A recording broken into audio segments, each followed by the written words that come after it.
Ultra structure of chromosomes. This is also known as microscopic details of chromosomes. Genetics में basically जब आप BS level पर पढ़ते हैं या फेडरल की बुक उठाएं तो आप उसमें देखेंगे एक लॉन्ग क्वेश्चन आता है कि write an note on ultra structure of chromosomes या microscopic details of chromosomes. Let's suppose ये हमारे पास एक सेल है और सेल में अगर आप देखें तो ये एक न्यूक्लियस है और न्यूक्लियस के अंदर हमें क्रोमोसोम्स नज़र आते हैं।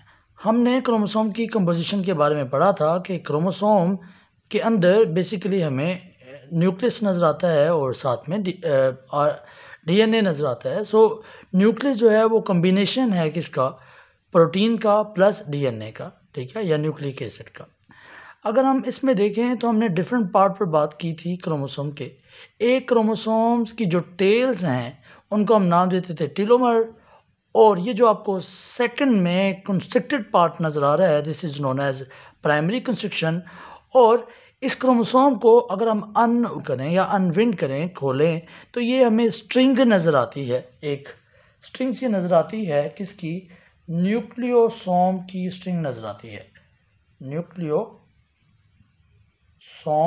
की स्ट्रिंग नज़र आती है, ठीक है। एक स्ट्रिंग नुमा स्ट्रक्चर नज़र आता है जिसे हम नाम देते हैं न्यूक्लियोसोम। न्यूक्लियोसोम की इस स्ट्रिंग को मज़ीद अगर हम थोड़ा सा अनवाइंड करें या अनविंड करें तो हमें दो न्यूक्लियोसोम्स होते हैं, इनको मिलाने वाला this is known as nucleosome. ये हमारे पास एक न्यूक्लियोसोम है और ये न्यूक्लियोसोम का बड़ा सा स्ट्रक्चर है। इसकी कंपोजिशन हम बाद में देखते हैं, लेकिन हम ये देख लेते हैं कि दो न्यूक्लियोसोम्स को मिलाने वाला जो डीएनए है उसे हम नाम देते हैं लिंकर डीएनए। क्या नाम देते हैं? Linker DNA. इम्पोर्टेंट बात है। और लिंकर प्रोटीन क्या होती है? न्यूक्लियोसोम्स के अंदर न्यूक्लियस का जो थ्रेड होता है और 8 हिस्टोन जो प्रोटीन्स होती हैं उनको मिलाने वाली ये जो प्रोटीन है, आपको एक सिंगल प्रोटीन है, इसे हम क्या नाम देते हैं? This is known as linker protein. Linker protein होती है, लिंकर प्रोटीन है, ठीक है। याद रखना आपने कि लिंकर प्रोटीन क्या कौन सी होती है। This is also known as H1 protein. खैर, ये इंट्रोडक्शन था न्यूक्लियस का और न्यूक्लियोसोम्स का। बट न्यूक्लियोसोम्स की डेफिनेशन क्या होती है?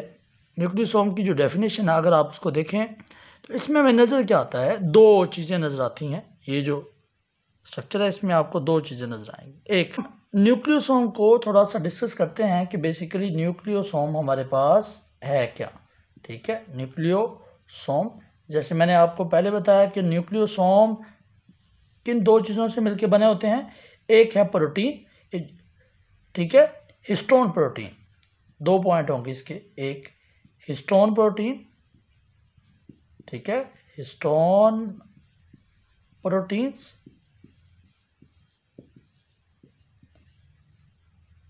और हिस्टोन प्रोटीन कितनी होती हैं? इन्हें हम नाम देते हैं कोर ऑफ 8 हिस्टोन प्रोटीन, ठीक है, कोर ऑफ 8 हिस्टोन प्रोटीन्स। ये याद रखना आपने पॉइंट, ठीक है। इसके अलावा जो दूसरी चीज़ होती है इसके अंदर लेंथ है, यानी सेगमेंट है किसका? सेगमेंट है किसका? डीएनए का। Segment of DNA, segment of DNA कैसे? मैं आपको समझाता हूँ। ये हमारे पास जो स्ट्रक्चर आपको नज़र आ रहा है इसमें 8 बीड लाइक स्ट्रक्चर नज़र आते हैं। ऐसे एक बीड लाइक स्ट्रक्चर नज़र आते हैं 8, ठीक है, 8 बीड लाइक स्ट्रक्चर है। इनको सराउंड किए हुए है डीएनए। ब्लैक कलर में आपको नज़र आ रहा है, this is known as DNA. और इन 8 हिस्टोन प्रोटीन को जो मिलाने वाली है प्रोटीन उसे हम नाम देते हैं H1 लिंकर प्रोटीन, जो कि लिंक करती है तमाम 8 हिस्टोन प्रोटीन को आपस में, जिनका बॉन्ड बना रहे ताकि ये एक बिल्कुल टाइट सा स्ट्रक्चर बना सकें। इस तरह से microscopic structure of histone proteins. अब पोजीशन के एतबार से हम जो हिस्टोन प्रोटीन्स न्यूक्लियोसोम्स के अंदर जो तरतीब होती है वो हम देखने लगे हैं कि कैसे होती है। ये H2OA है ऊपर वाली साइड पे, और यहाँ जो ऊपर वाली साइड पे ये है H3A, ठीक है, H3A यहाँ पर ऊपर H2OA, और नीचे आपको जो नज़र आती है ये H4A एंड नीचे साइड पे H2B आपको नज़र आती हैं। सो ये 4 तरह की प्रोटीन्स हैं जो कि 8 हिस्टोन प्रोटीन्स यानी ऑक्टा हिस्टोन प्रोटीन्स बनाती हैं। और ये वाली जो आपको ब्लू कलर में प्रोटीन नज़र आ रही है, this is known as linker protein, जो कि मैंने पीछे भी आपको एक्सप्लेन किया है। ये हमें नज़र आती है लिंकर प्रोटीन, ठीक है, जो कि इसका फंक्शन क्या होता है मैंने पीछे भी आपको एक्सप्लेन किया कि लिंकर प्रोटीन जो है, लिंकर प्रोटीन इन सारी प्रोटीन्स को, जो 8 हिस्टोन प्रोटीन्स हैं, इनको जोड़ेगी, आपस में बाइंड बनाएगी। और ये जो आपको नज़र आ रहा है ये हमें डीएनए नज़र आता है जो कि हिस्टोन प्रोटीन को क्वाइल किए हुए है, सराउंड किए होता है, ठीक है। तो इसे हम नाम देते हैं इसको, इम्पोर्टेंटली हम इसे क्या नाम देते हैं, सेगमेंट ऑफ डीएनए, ठीक है। इसे हम सेगमेंट ऑफ डीएनए कहते हैं, ठीक है। तो ये सेगमेंट ऑफ डीएनए है, ये हमारे पास हिस्टोन प्रोटीन है, इनकी हमें पोजीशन और लोकेशन समझ आ गई है कि ऊपर जो दोनों प्रोटीन होती हैं वो H2A और H3A है, जो नीचे होती हैं एक H2B है और एक H4A है, और ये जो लिंकर प्रोटीन है इसे हम H1A भी कहते हैं, ठीक है, H1 प्रोटीन भी कहते हैं, ठीक है। ये हमने पहले भी पढ़ा। तो ये हमारे पास माइक्रोस्कोपिक स्ट्रक्चर है हिस्टोन प्रोटीन का, ठीक है। फिर इनके ऊपर ये जो ब्लैक कलर का आपको नज़र आ रहा है, this is known as linker DNA है। और इस डीएनए सेगमेंट ऑफ डीएनए की लेंथ कितनी होती है, ये 5 सेंटीमीटर लॉन्ग होता है, 5 सेंटीमीटर लॉन्ग होता है एक पॉइंट। तो कलेक्टिवली इसको हम क्या नाम देते हैं, इसे हम नाम देते हैं न्यूक्लियोसोम, ठीक है। ये याद रखिएगा कि न्यूक्लियोसोम क्या होता है। अब ये जो डीएनए है, ठीक है, सेगमेंट ऑफ डीएनए है, ये 5 सेंटीमीटर लॉन्ग होता है। इसके अंदर न्यूक्लियोटाइड्स की जो तादाद है वो होती है 200 न्यूक्लियोटाइड होते हैं, 200 न्यूक्लियोटाइड्स होते हैं इसके अंदर, ये याद रखिए, न्यूक्लियोटाइड्स होते हैं किसके अंदर, इस हिस्टोन प्रोटीन के ऊपर लगे डीएनए में, जिसकी लेंथ होती है 5 सेंटीमीटर लॉन्ग, इसके अंदर 200 न्यूक्लियोटाइड्स होते हैं। ये जो स्ट्रक्चर है इसे हम नाम देते हैं न्यूक्लियोसोम। तो बात होगी न्यूक्लियोसोम की।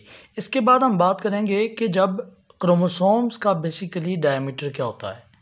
क्रोमोसोम जब नॉन डिवाइडिंग या डिवाइडिंग फेज के अंदर होते हैं, और जब नॉन डिवाइडिंग फेज के अंदर होते हैं तो इनकी शक्लें भी डिफरेंट हालत में होती है। जब नॉन डिवाइडिंग फेज के अंदर होते हैं तब हमें ये एक फाइबर लाइक स्ट्रक्चर में नज़र आते हैं, एक फाइबर नुमा स्ट्रक्चर में नज़र आते हैं, जिनको हम जस्ट क्रोमेटिन फाइबर कहते हैं, ठीक है। एंड साथ में इनके हमें नज़र आती हैं न्यूक्लियोसोम नज़र आते हैं। सो ये अनविंड फॉर्म के अंदर नज़र आते हैं। क्रोमोसोम का डायमीटर कितना हमें नज़र आता है, डायमीटर ये यहाँ से लेके यहाँ तक जो आपको क्रोमोसोम नज़र आ रहा है, इसका जो डायमीटर है वो 140 यानी कि 1400 नैनोमीटर इनका साइज नज़र आता है, ठीक है, एक बात।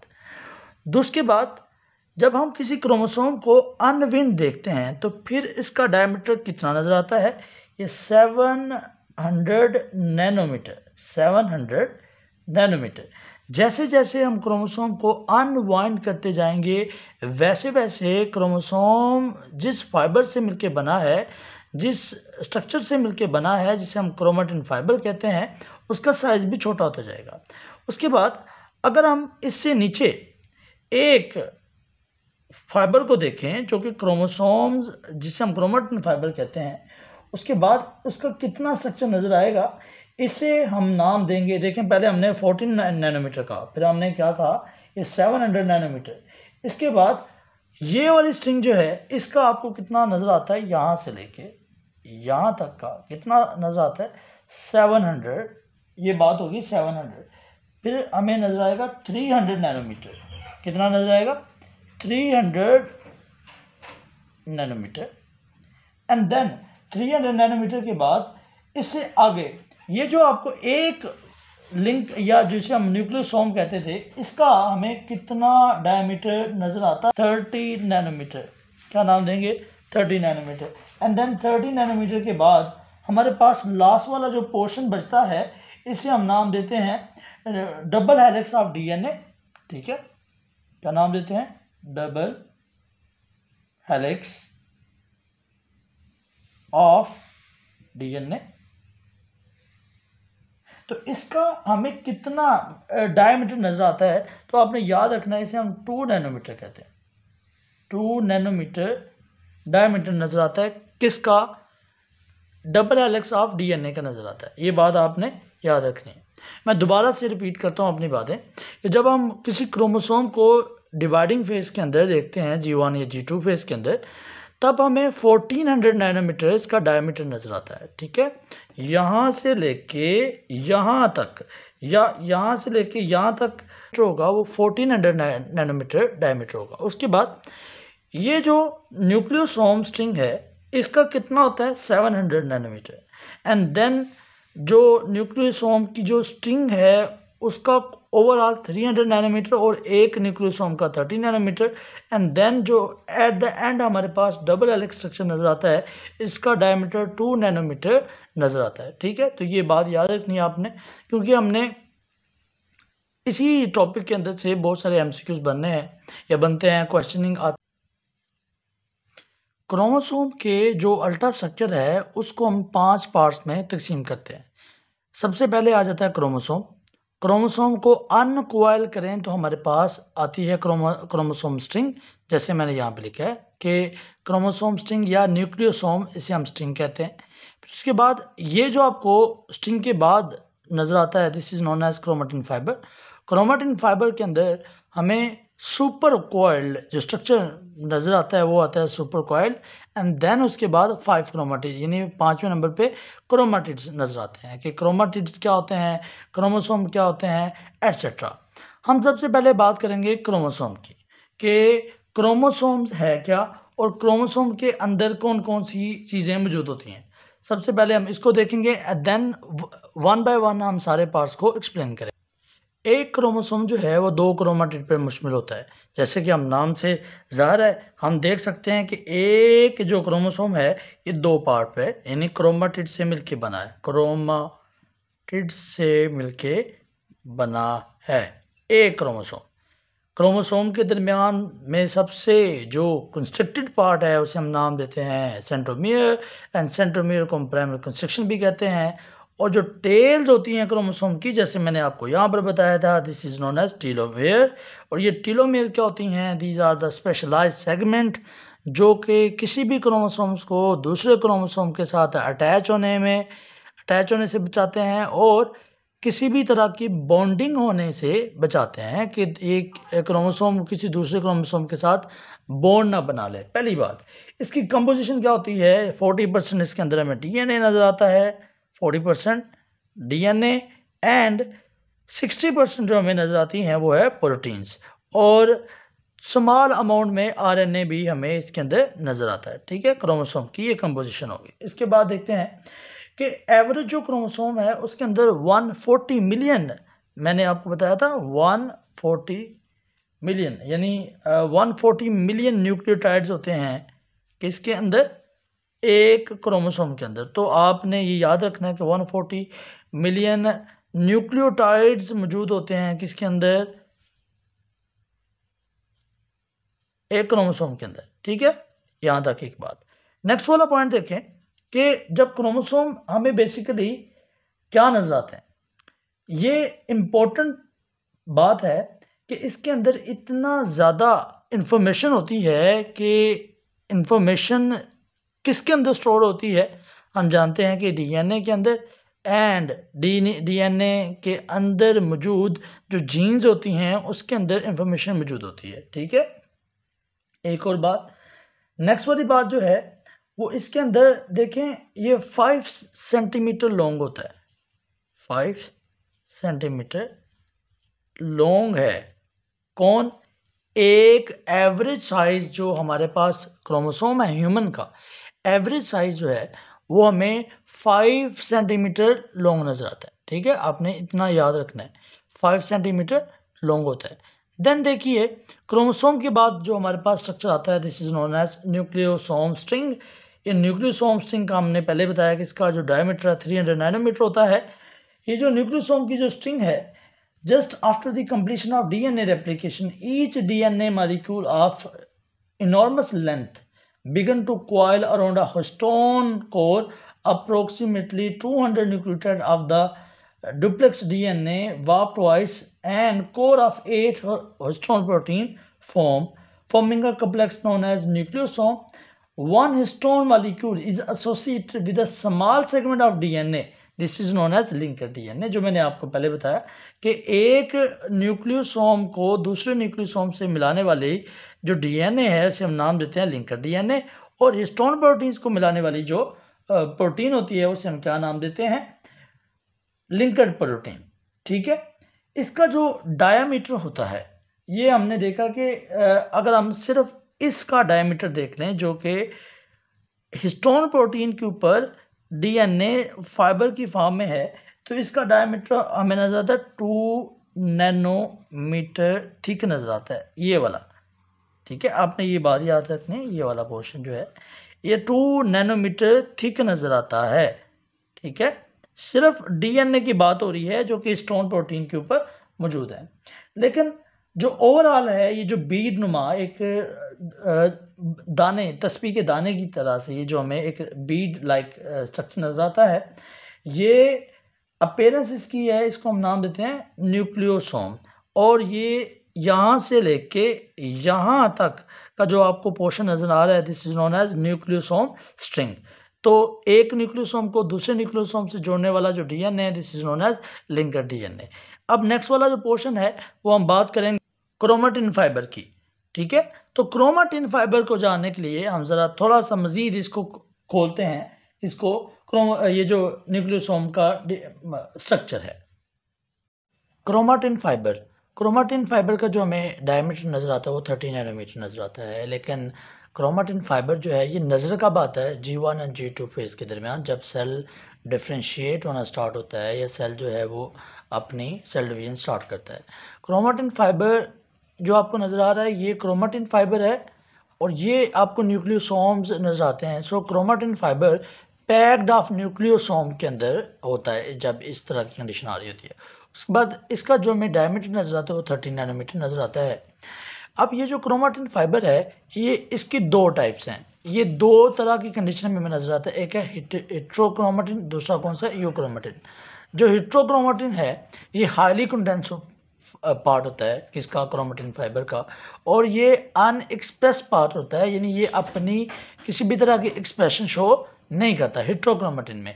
लेकिन यूक्रोमेटिन क्या करता है, ये नॉन कंडेंस रीजन होता है और ये एक्सप्रेस रीजन होता है जो कि एक्सप्रेस करता है, यानी जो भी इंफॉर्मेशन यूक्रोमेटिन में मौजूद होती है ये ही सिर्फ शो होती है, ये ही सिर्फ ज़ाहिर होनी होती है किसी भी ऑर्गेनिज्म के अंदर। बगैर हेट्रोक्रोमेटिन के अंदर जो भी इंफॉर्मेशन है वो कभी भी शो नहीं होती। सो क्रोमेटिन फाइबर। इसके बाद हम बात करते हैं सुपर कॉइल स्ट्रक्चर की।